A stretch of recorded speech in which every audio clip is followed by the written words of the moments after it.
교육 아카데미 원장님이시고, 네, 좋은 강의 부탁하면서 한 번 더 박수 한번 쳐 주시기 바랍니다. 네.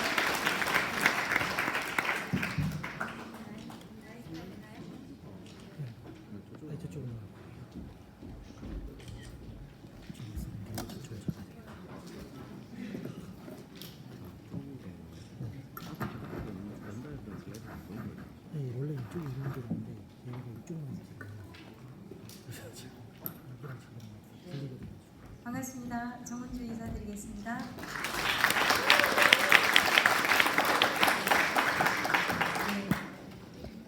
네, 컴퓨터 자료가 준비되는 과정에서 좀 미스가 났어요. 그래가지고 좀 준비하는 시간 좀 기다려주시면 감사하겠습니다. 오늘 이 좋은 날, 벚꽃이 좋은 날 이 자리에 많이 참석해 주셔서 감사드립니다. 저희 그 강의가 제가 일부 강의를 한 25분 정도 할 거고요. 네, 제가 대략적인 미세먼지에 대한 부분 대략적인 기준 같은 걸 말씀드리고, 그리고 이제 2부에 김준영 의학박사님께서 그 우리가 건강에 관련된 내용으로 연결해서 강의 드리겠습니다. 네, 제 강의 드리겠습니다. 네.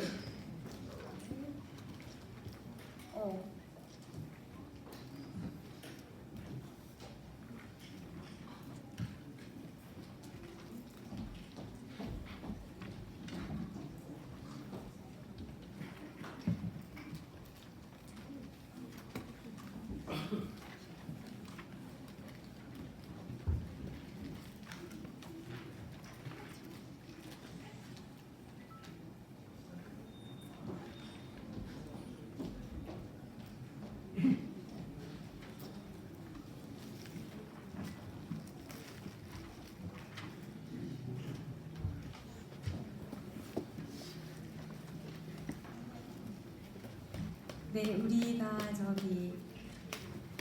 죄송합니다. 이게 시스템이 잘 안 되는군요. 죄송하지만 선생님 자리 조금만 옮겨주시죠. 네, 죄송합니다. 시스템이 이게 잘 안 먹히네요. 되나요? 네.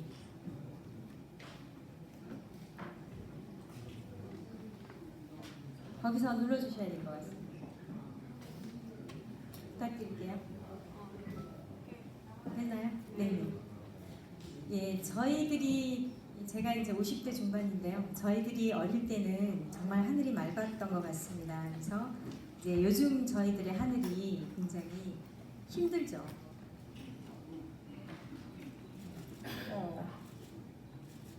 그렇지 않네요?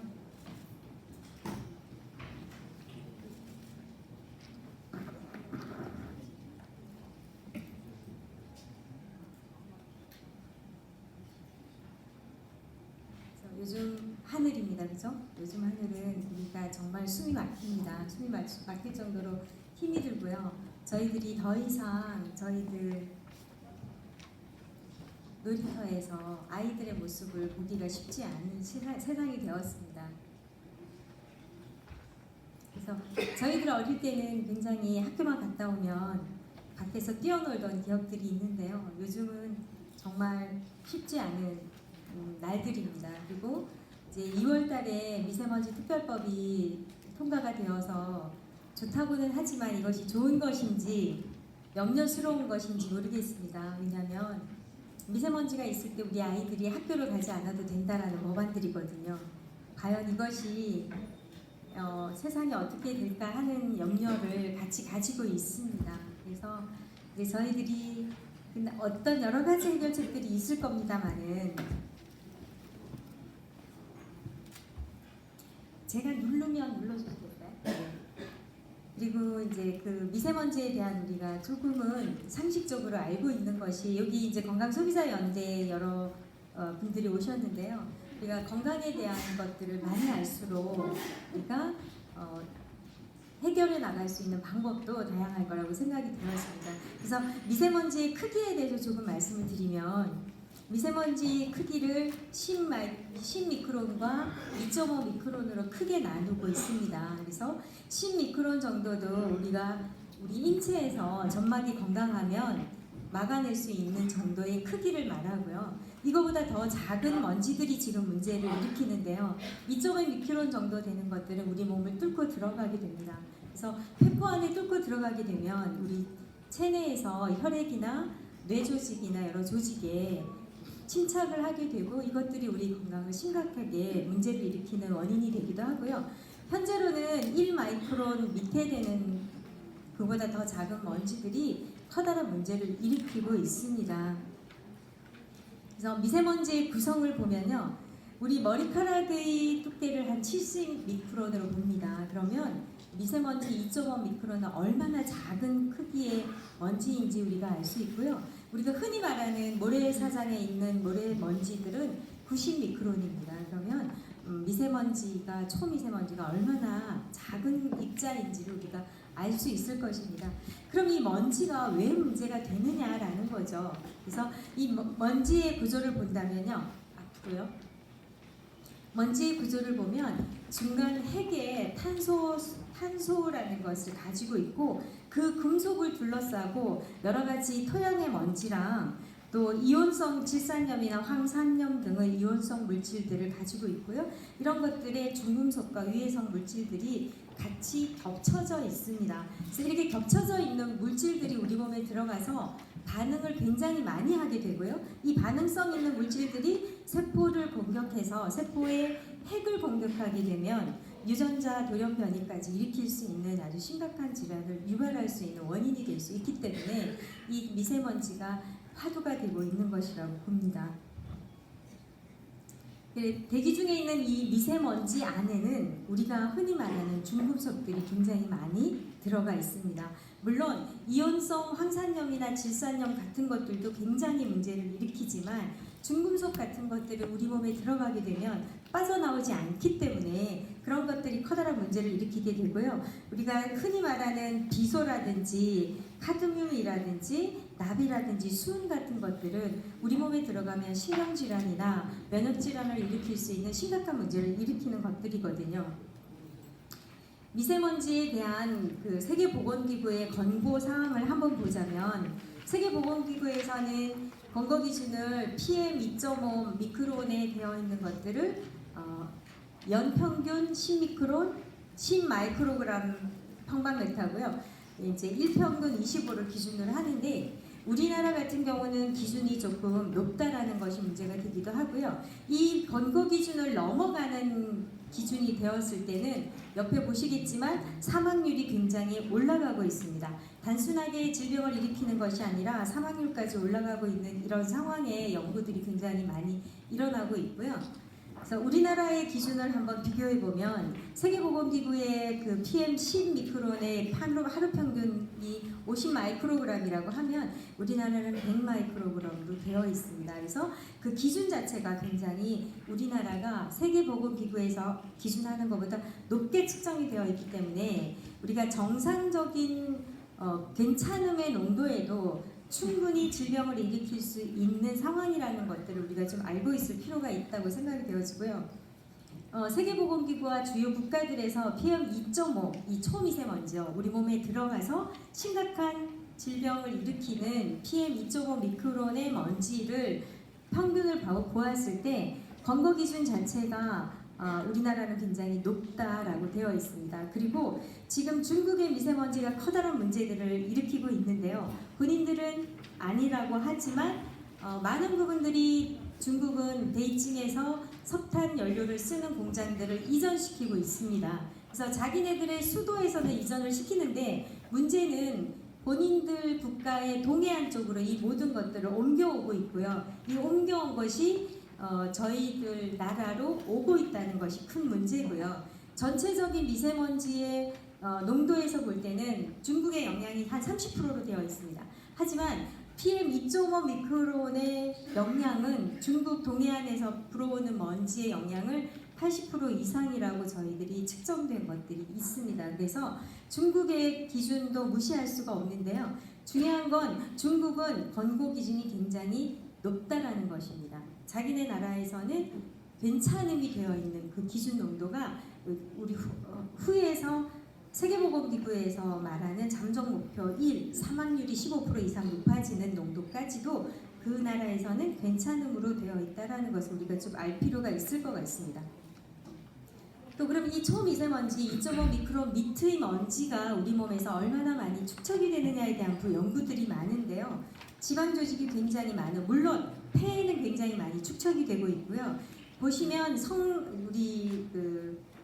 성기관 조직이 굉장히 많이 축적이 됩니다. 이런 미세먼지의 중금속이나 이온들이요. 그래서 이런 것들이 우리가 불임이나 우리가 생식기에 암을 일으키는 굉장히 커다란 원인이 되고 있기도 합니다. 그럼 이 초미세먼지가 얼마나 노출되었을 때 우리 몸에 축적이 되느냐 하는 부분이 중요할 텐데요. 보통은 제가 물어보면 6개월, 1년 이렇게 장기간 노출되었을 때 우리 몸에 축적이 될 것이라고 생각하실 수 있습니다만 5분의 농도 노출에도 굉장히 우리 몸의 조직에 박힌다는 거죠. 그래서 이런 것들이 우리가 잠시의 노출도 건강에 심각한 문제를 일으킬 수 있다는 부분이 있습니다. 그래서 초미세먼지나 이런 것들이 2.5 마이크로그램만 올라가더라도 뇌졸중이나 혈관의 질병들이 높아질 수 있습니다. 또 초미세먼지는 어른들보다 성장기 아이들에게 커다란 영향을 미치고 있는데요. 신생아 같은 경우는 성인 똑같은 미세먼지에 노출되었을 때 성인의 100배 정도의 중금속을 흡수할 수 있습니다. 왜냐하면 굉장히 성장기이고 지방의 농도가 높고 할 경우에 우리 아이들에게 미치는 영향은 우리 어른이 미치는 영향보다 굉장히 높다라는 것이 우리가 여기서 짚고 넘어가야 될 부분이라고 생각합니다. 그래서 미세먼지 같은 경우는 뇌에 침투해서 이런 철입자 조직 같은 것들이 뇌에 침투하게 되면 뇌 조직을 망가뜨리게 되고요. 이런 것들이 우리가 스마트폰이나 이런 전기 제품들에 접해졌을 때 이런 철 조직의 좌석에 의해서 조직이 망가지는 그런 역할을 하기도 합니다. 발암물질이라고 지금 분류되고 있는 미세먼지로 유발되는 질환들은 우리가 흔히 생각하는 피부염이나 비염에서 끝이지가 않습니다. 그래서 우리가 심혈관 질환이나 폐암, 뇌졸중까지 연결되는 커다란 혈관 질환까지 연결될 수 있는 문제가 있다는 것을 우리가 한번 알고 넘어가야 되겠고요. PM2.5 초미세먼지가 평방메탄 10마이크로그램 정도만 증가되었을 때도 우리가 기대 수명이 1, 2년씩 줄어든다고 지금 연구가 되어 있습니다. 예를 들어서 세계보건기구에서 2015년도에 전 세계 인구가 미세먼지로 인해서 사망한 인구 수가 700만 명으로 지금 집계되고 있고요. 이게 전 세계 인구가 흡연으로 사망하는 사망 인구 수가 2015년도에 600만 명이었거든요. 그러면 흡연으로 인한 질병 사망보다 미세먼지로 인한 사망 수가 더 많다는 것이 우리가 시사할 바입니다. 또한 우리나라 이제 서울 경기 지역의 2015년도의 연구 결과는요. 서울 경기 지역의 2015년도에 미세먼지에 의한 사망자 수가 15,000여 명으로 집계되고 있습니다. 그래서 우리가 단순하게 폐렴이나 천식이나 알러지 피부염으로 끝나지 않는다는 것을 우리가 심각하게 생각해 봐야 될 것이고요. 그래서 그러면 이런 문제들에 대한 우리가 질병에 대한 정확한 부분은 뒤에 김준영 박사님께서 하실 거고요. 제가 거기에 대한 약사로서 우리가 생활에서의 솔루션을 간단하게 짚고 넘어가겠습니다. 네, 첫째적으로 우리가 이제 아까 PM2.5보다 커다란 크기의 먼지들은 우리 인체에서 점막에서 전부 다 걸러지게 됩니다. 그러면 점막 면역이 충분하다 그러면 어느 정도의 먼지는 걸러질 수 있다라는 것이 커다란 부분이고요. 문제는 요즘 우리 아이들이나 우리 현대인들이 점막이 말라 있다는 거죠. 안구건조증이 심해지는 것도 원래는 노인성 질환인데 요즘 우리 아이들에게도 안구건조증이 있지 않습니까? 그것은 안구에 있는 점막이 말라서 오는 질병들인데요. 이런 분들은 기관지의 점막도 말랐다고 볼 수가 있습니다. 그래서 그런 분들이 우리가 점막 면역이 정상적이지 않기 때문에 PM2.5 마이크론의 먼지가 아닌 커다란 크기의 먼지도 조직 내에 들어갈 수 있다는 것이 큰 문제가 되고요. 그래서 1차 면역인 점막을 정상화시키는 건 굉장히 중요합니다. 그리고 이 점막은 저희들의 눈 점막부터 기관지, 코, 위 점막, 그 다음에 방광, 질 점막까지 우리가 몸으로 들어간 것들이 소변으로 나갈 경우에 방광 조직의 점막이 튼튼하지 못하면 방광에 암을 일으킬 수 있는 자극원이 될 수가 있거든요. 그래서 점막 면역은 굉장히 중요한 부분이다라고 말씀을 드리고요. 이 우리가 기관지 쪽에 있는 점막들이 충분하게 있을 때, 이 점막층이 충분하게 있을 때 먼지를 배출할 수 있는 능력이 된다. 그런데 이것이 말라 있으면 이 중금속을 포함한 유해성 물질들이 우리 조직 내로 들어오게 돼서 심각하게 혈관을 타게 되면 심혈관 질환이나 뇌졸중을 일으킬 수도 있고 암의 발병률을 높일 수 있다라는 얘기가 되겠습니다. 그래서 이런 그럼 점액 구조에 대한 이야기가 중요하겠는데요. 점액의 구조는 당 단백질로 되어 있습니다. 그런데 우리가 그 식생활에서 중요한 이 뮤신, 점액의 원료가 되는 좋은 단백질과 좋은 당을 복용을 하였을 때 우리 아이들의 점막을 보호할 수 있는, 그렇다고 볼 수 있습니다. 이미 1차적으로 점막에서 걸러내지 못하고 들어와 버린 우리 중금속이나 미세먼지의 유해성 인자들을 어떻게 할 것이냐라는 부분이 이슈가 될 텐데요. 중금속이 우리 몸에 들어와 있을 때 보통은 대소변으로 나가거나 모발에 축적이 되거나 체내로 들어가게 되면 세포 내에서 핵을 망가뜨리게 되면 유전자 변이가 일어날 수도 있습니다. 그래서 이런 중금속들은 각자 나름대로의 독성을 가지고 있습니다. 쉽게 설명을 드리면 우리가 카드뮴 같은 경우는 통증을 일으키게 되죠. 그리고 수은 같은 경우도 신경성 증상을 일으킬 수 있는데 이러한 중금속들은 우리 몸에서 좋은 미네랄들과 경쟁적으로 작용을 합니다. 그래서 좋은 미네랄들을 복용하는 것도 중금속의 위해를 막을 수 있는 여러 가지 해결책이 될 수 있을 것입니다. 우리가 기존적으로 지금 미세먼지로 인해서 들어온 중금속이나 유해성 이온들을 해결하는 방법들은 지금 현재 우리 항산화제를 이용해서 이 이온들의 해를 막을 수 있는 방법들이 있을 수 있고요. 킬레이션 시켜서 혈액중으로 주사를 넣어서 킬레이션 시켜서 빼내는 방법들도 있습니다. 또한 우리가 식이섬유라고 그러죠. 식이성, 점액이 있는 식이성 섬유들을 복용하게 되면 이것들이 장이나 위장에서 흡착해서 나갈 수 있는, 배출할 수 있는 기능을 한다라고 되어 있고, 아까 말씀드렸듯이 각각의 중금속들은 우리 몸의 이로운 미네랄들과 경쟁적으로 작용하기 때문에 우리 충분한 영양 미네랄을 공급하는 것도 미세먼지에 대한 위해를 막을 수 있는 방법이 될 수 있겠습니다. 또한 우리 몸에서 혈액 중에서는 혈액중의 중금속을 배출을 하든 또 점액에서 우리 중금속의 유해를 막든 간에 그런 것의 근본이 되는 당 단백질을 공급하는 것은 굉장히 중요하다고 볼 수 있겠습니다. 우리 세포 내에서 이 중금속들이 세포로 들어가지 않으면 문제를 일으키지 않는데요. 이 세포 내에서 이것들이 유해성 독소인지 아닌지를 먼저 인지하는 것이 중요합니다. 그래서 그 인지하는 것이 당 단백질 형태로 우리 세포에 붙어 있습니다. 그래서 이러한 인지하는 촉수들을 정확하게 만들어주는 것이 중요하다고 하겠습니다.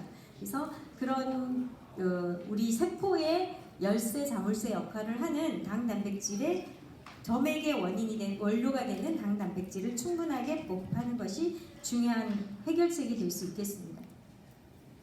그래서 한 가지 더 제안을 드리면 우리가 이제 우선 환경부든 기재부든 여러 군데서 다양한 미세먼지 특별법들을 만들어내겠지만 오늘 저희는 건강을 위해서 모임이다 보니 건강을 위한 미세먼지에 대한 정책을 한번 제안해 보자면 여러 가지가 있을 수 있겠지만 먼저 미세먼지로 인한 질환을 전문적으로 취급하는 병원들이나 또 그것을 정확하게 교육할 수 있는 교육 요원들을 인재들을 우리가 만들어내는 부분들도 중요하지 않을까라는 생각을 해봅니다. 그래서 미세먼지 질환을 예방하고 치료하고 그 다음에 사후 관리를 해줄 수 있는 전문 인력을 양성하는 것이 굉장히 중요할 것인데 이런 부분에 있어서 우리가 여기 건강소비자연대에서 있는 많은 분들이 헬스 플래너로서 이런 역할을 할 수 있지 않을까라는 생각들을 해보고요.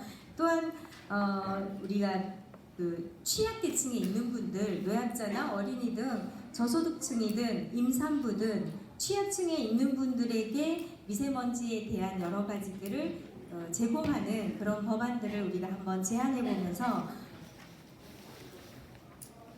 네, 이제 이렇게 저희들이 여러 가지 나라의 모든 분들이 우리 국민들이 많은 것을 알고 있으면 정책을 바꿀 수가 있거든요. 그래서 좋은 정책을 입안해서 저희들이 물론 중국과의 국가적 과제도 국가에서 풀어야 될 부분이겠지만 그런 것들이 우리 국민들이 똑똑하다면 훨씬 더 빠르게 해결될 수 있을 것이라고 생각되어지고요. 우리 아이들에게 우리가 뛰어놀았던 맑은 하늘을 줄 수 있는 그날까지 우리 건강소비자연대에서 관심을 가져주시고 힘을 써주신다면 충분히 그것이 가능할 것이라고 보여집니다. 네, 저희 강의 여기까지 마치고 우리 고준영 원장님 강의를 들어보도록 하겠습니다. 감사합니다.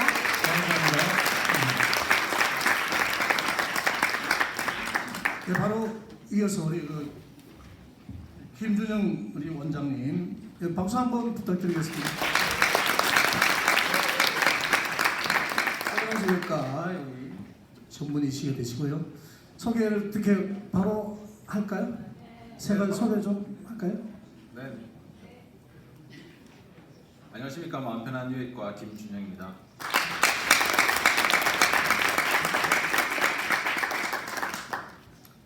네, 제가 정한 제목은요.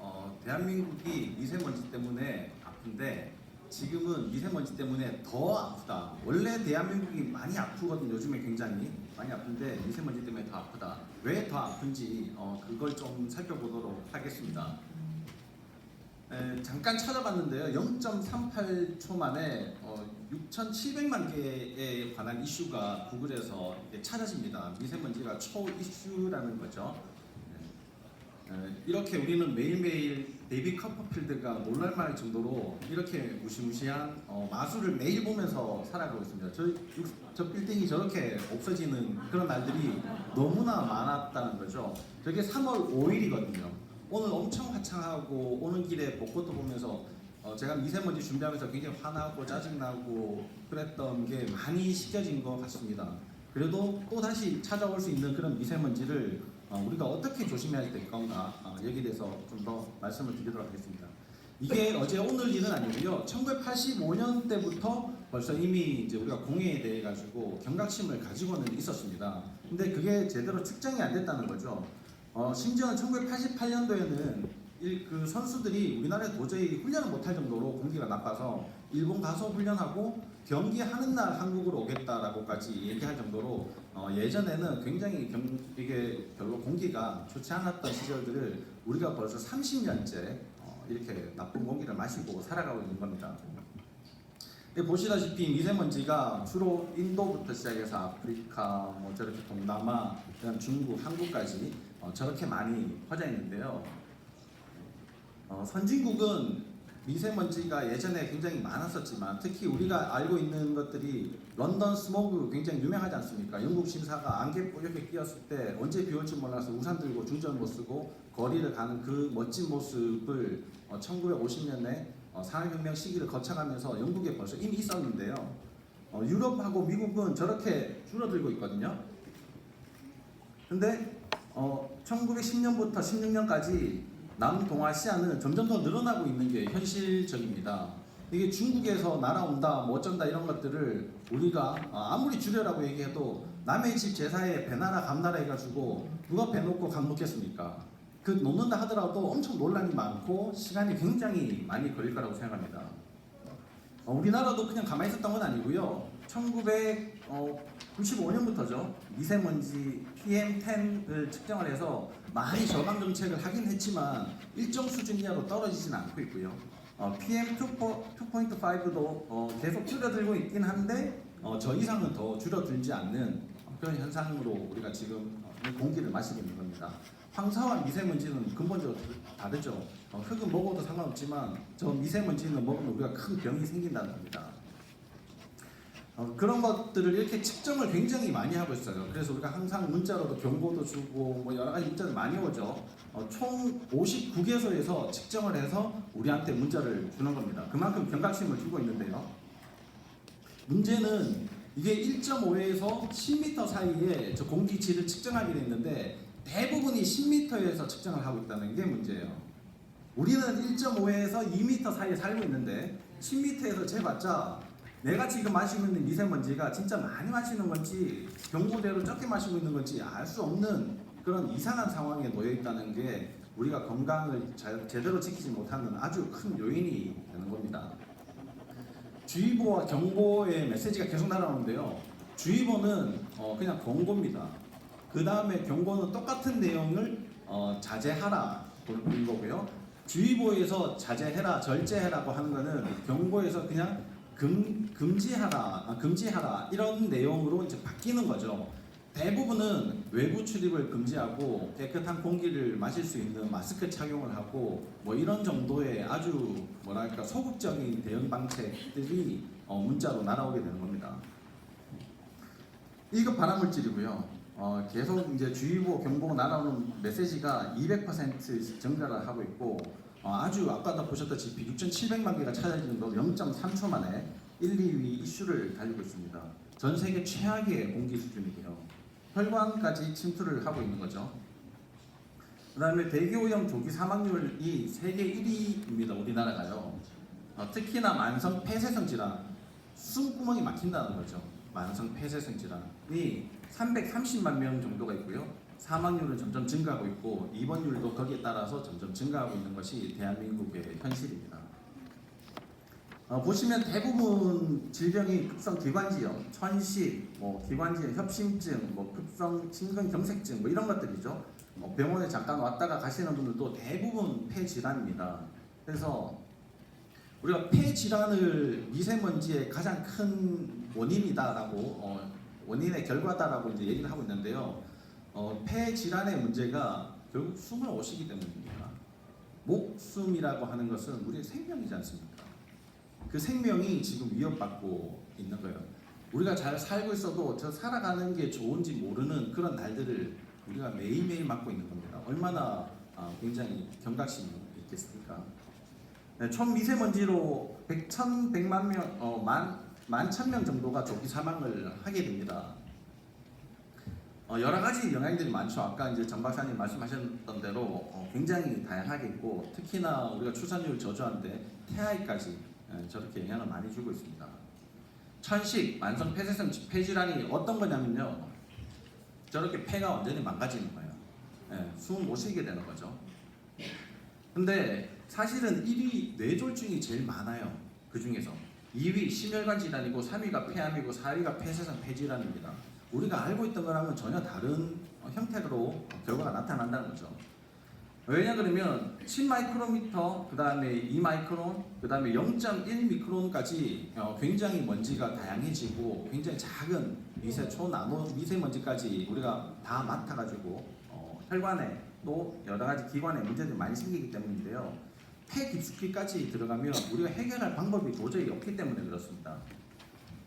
알레르기 비염 때문에 숨구멍이 막히는데 환기가 잘 안 되니까 먼지가 더 많이 쌓이게 되겠죠. 저렇게 환자들은 계속 늘어나고 있고요. 여러 가지 증상들, 눈 가려움, 기침, 음성틱, 코피 이런 것들도 다 비염 증상들입니다. 저런 것들이 있으면 내가 숨을 못 쉬고 있구나, 미세먼지가 한번 들어왔다가 밖으로 잘 못 나가는구나를 인식을 하셔야 돼요. 보시면은 눈물 개통도 마찬가지죠. 여러 가지 이제 질병들이 굉장히 많이 늘어나고 있는데요. 이제 대응 요령이라는 게 결국은 마스크 써라, 그다음에 나가지 마라 이런 거고요. 그다음에 개인적으로 해야지 되는 것들은 잘 씻어라, 그다음에 물 잘 마셔라, 그다음에 물 청소 잘 해라 이런 거죠. 먼지에는 물이 천적입니다. 물이 있어야지만 먼지를 깨끗하게 없앨 수가 있는 거예요. 우리 몸도 마찬가지거든요. 지금 공기 정화기라는 것은 전부 다 건조식 필터형이 대부분이지만 습식형 공기 정화 집중 기술로 점점 공기 정화 기술도 진화하고 있습니다. 이것처럼 우리도 물이 많아야 돼요. 내 몸에. 가난은 국가가 책임져 주지 않고 건강은 스스로가 지켜내야지 됩니다. 우리가 건강 그러면 면역 얘기하죠. 백혈구, 항체 뭐 이렇게 얘기를 하지만 사실 백혈구, 항체는요 그냥 바깥에서 도와주는 정도입니다. 전쟁, 총알, 추위 같은 것들이 있으면 우리가 이제 어떻게 하냐면 자, 저렇게 갑옷을 입죠. 그 다음에 방탄복을 입고요. 그 다음에 방한복을 입어요. 제일 공통점은 내 몸을 지키기 위해서는 내 몸에다가 뭔가 입혀야지 된다는 거죠. 그러면 세포를 지키기 위해서는 세포에 뭔가를 입혀야 된다는 거예요.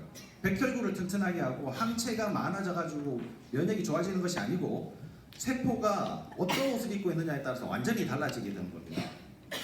우리가 폐에 문제가 생기는 거는 방어작용이 있어요. 저렇게 계속 먼지를 털어내게 되는데요. 저 털어내는 털에 저렇게 또 잔털이 달려있거든요. 저런 것들이 수분을 잡고 있는 겁니다. 저것을 글라이코칼릭스, 당사슬이라고 얘기를 합니다. 폐 질환을 일으켜서 우리가 치료를 하려고 해도 당사슬이 얼마나 있느냐에 따라서 유전자 치료가 또 달라지게 되는 거죠.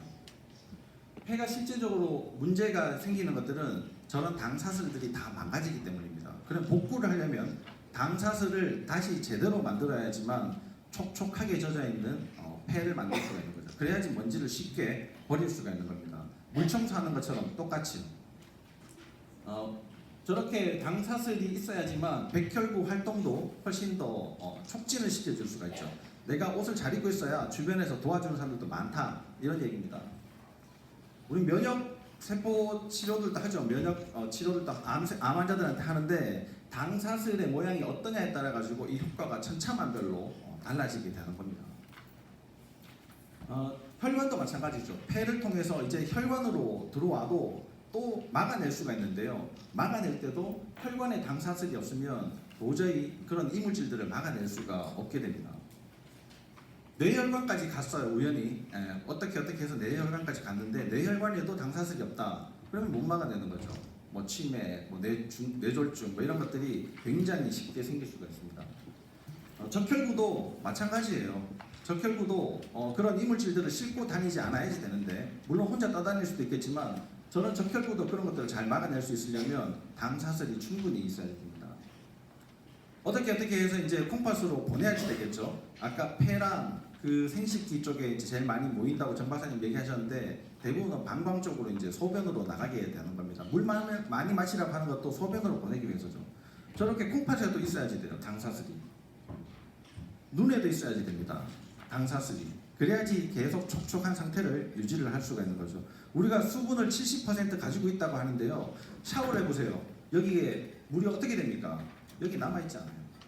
물이 남아있으려면 당사슬이 물을 잡고 있어야지만 우리가 70%의 물을 가지고 살아갈 수 있다. 그래야지 면역이 튼튼해진다. 이런 얘기입니다. 자, 장에도 마찬가지로 똑같이 있습니다. 장도 촉촉해야지만 소화도 잘 되고 좋아지는 거죠. 모든 세포가 저렇게 다 가지고 있는데요. 세포에서 당사슬 하는 일들이 저렇게 영양, 복구, 잠열, 보호, 조절을 하는 굉장히 필수적인 조건을 가지고 있는 거죠. 이렇게 미세먼지로 우리가 항상 위협을 받고 있는데요. 이 살인자로부터 피해가려면 반드시 당사슬이 있어야 되는 겁니다. 대한민국은 이미 아픈데요. 미세먼지 때문에 또 당사슬이 망가져 있기 때문에 훨씬 더 아프게 괴롭게 지나가고 있습니다. 장은 이미 다 망가졌거든요. 위장 편한 사람 없습니다. 대한민국에. 다 소화 안 되고요. 역류성 식도염 다 있어요. 다 과민성 대장염이 있고 변비가 있고 설사가 있고 무름변이 있어요. 대부분 당사슬이 다 망가져 있는 거죠. 설탕, 밀가루, 과일, 음료수 많이 먹기 때문에 그렇거든요. 당사슬이 온전하게 미세먼지에서 건강하게 잘 지키려면 설탕, 밀가루, 과일, 음료수를 먼저 끊어야 됩니다. 이러면 장이 다 망가지거든요. 갑상선, 장, 그 다음에 만성피로, 관절염, 뭐 축농증, 비염, 그 다음에 치매, 주의력 결핍장애 뭐 이런 모든 것들이 다 당사슬과 관련이 돼 있고 음식하고도 관련이 돼 있다는 거죠. 중요한 것은 폐로 들어온 것들을 잘 내보내야지 되는데요. 우리도 환기를 시켜야지 집안 공기가 깨끗해지듯이 환기를 시켜야 되는데 척추가 다 삐뚤어져 있어요. 대한민국의 청소년들뿐만 아니라 어른들도요. 다 삐뚤어져 있어요. 호흡을 못 하거든요. 갈 수 있는 병원도 없고 사실 증상이나 병명도 애매하기 때문에 어디 가도 얘기를 해도 그냥 맨 마지막에 이제 정신과를 가야지 되고 이상한 약을 먹어야지 되고 이런 현실에 있습니다. 신체 각 부위가 유기적으로 영향을 미치는데 숨 하나 못 쉬는 걸로 온 신체 기관들이 다 망가지게 되는 거죠. 우리가 저게 조그만하게 저렇게 돼 있는 게 500cc 평상시에 숨 쉬는 건데요. 저게 안 된다는 겁니다. 500cc를 못 쉰다는 거예요. 그게 1.5에서부터 시작되거든요. 1.5를 대부분 우습게 생각하잖아요. 1.5, 거북목, 그 다음에 목 디스크 이런 것들이 척추 측만증을 만들어냅니다. 숨을 못 쉬게 만든다는 거예요. 그러면 1.5기 왜 생기느냐? 안구건조증이 왜 생기느냐? 다 스마트폰 때문에 생긴다. VDT 증후군이 한때 굉장히 유행적으로 얘기를 많이 했지만 VDT 증후군이 어느 날 갑자기 얘기가 없어졌어요. 지금 인터넷 신문 이런 데서도 그런 것들 굉장히 얘기를 많이 해야 됩니다. 계속 얘기를 하고 숨 쉬는 것을 더 잘 쉴 수 있도록 얘기를 하고 그것이 미세먼지와 관련된다는 것을 반드시 얘기를 하셔야지 돼요. 저런 여러 가지 질병들을 많이 일으킵니다. 손목 터널 증후군 당연히 1.5에서 시작이 되는 거고요. 거북목 증후군, 목 디스크, 뭐 우리가 등 뻐근하고 아픈 거 다 1.5에서부터 시작이 되는 거죠. 애들도 마찬가지입니다. 애들 요즘 안구건조증 많이 늘어나고 주의력 결핍장애 다 이런 것들이 인터넷 중독, 1.5, 숨 못 쉬고 미세먼지까지 겹쳐가지고 더 심해지는 거예요. 대한민국이 점점 더 아파지고 있습니다. 이런 애들이 커지면 대한민국이 어떻게 되겠습니까? 미래가 참 어두울 수 있습니다. 당차슬이 없으면요, 우리는 그냥 옷 벗고 다니는 거랑 마찬가지예요. 세포가 옷 벗고 다니는 거랑 마찬가지거든요. 지금 좋은 옷 다 국회 오신다고 입고 오신 것 같은데 세포한테도 좋은 옷을 입혀주는 것이 아주 중요합니다. 저렇게 민둥산 세포를 만들 거냐, 이렇게 털이 많은 좋은 옷을 입히는 세포를 만들 거냐는 여러분의 선택이고 그 중요한 것이 숨을 잘 쉬는 것이고 숨을 잘 쉬려면 목을 아껴 써야 된다는 것이 오늘의 강의의 핵심입니다. 감사합니다.